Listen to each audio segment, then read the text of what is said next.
Okay, what do a raging storm and a heavy backpack have in common? I know, it sounds like the start of a bad joke, right?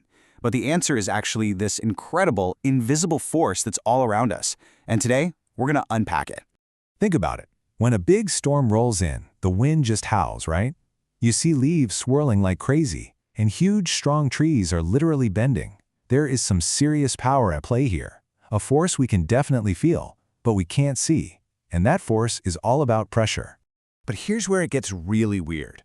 What if I told you that the very same thing that gives a storm all its power is also the reason your backpack sometimes feels like it's trying to cut into your shoulders? It sounds nuts, but believe me, these two things are completely connected.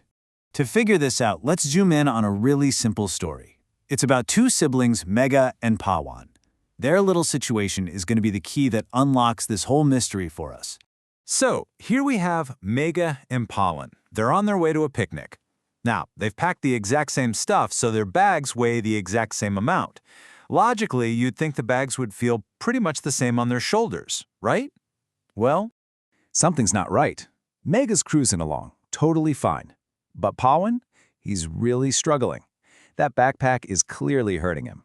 So if the weight is identical, what on earth is going on? The clue is staring us right in the face. Just take a really close look at their bags. And boom, Pawan gets it. He realizes the only thing that's different is the straps. His are thin and narrow, and Mega's are nice and broad. That one little detail, that's the key to everything.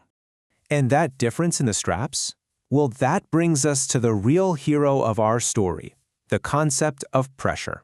It's the secret formula that explains why the exact same weight can feel completely different. So what is pressure, really?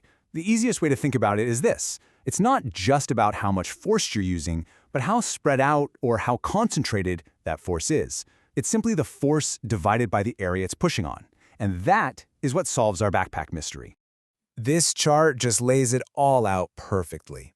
Look, the force, that's the weight of the stuff in the bag, is the same for both of them. But on Pawan's bag, those narrow straps focus all that force onto a tiny area on his shoulders. That creates high pressure, and that's why it hurts. Mega's bag, with its wide straps, spreads that same force over a much bigger area. The result? Low pressure and a comfy walk to the picnic. And that's really the big takeaway here. It was never about the weight. It was all about how that weight was distributed. It's all about spreading out the force. Okay, so now that we've totally cracked the backpack case, you are going to start seeing this principle of pressure absolutely everywhere. Let's fire off a few everyday examples. Let's start with a nail. Why does it have a sharp point? Well, when you hit it with a hammer, all of that force gets concentrated on that one tiny point. That creates an insane amount of pressure, which is what lets it slice right through the wood. And it's the exact same idea with a knife. A sharp blade has a super small surface area, right? So it concentrates all your pushing force into one thin line, creating massive pressure that cuts right through that apple. A dull knife with its wider edge just can't build up that same kind of pressure. And we can totally flip this around to our advantage, just like with Mega's backpack. You've probably seen people who carry heavy loads on their head use a coiled-up piece of cloth. What they're doing is increasing the surface area, spreading that force out, which drastically cuts down the pressure and makes it way easier to carry. Okay, so we've got pressure with solid stuff figured out. But what about liquids? Does water push on things in the same way? For sure, but with a little bit of a twist. Here's another one of those things you see all the time, but maybe you never really think about. Overhead water tanks. Why are they always way up on the roof or on these tall towers? Why not just keep them on the ground? It's not just to keep them out of the way. It is all about pressure. They're put way up high for one simple reason: to let gravity do the work of creating water pressure.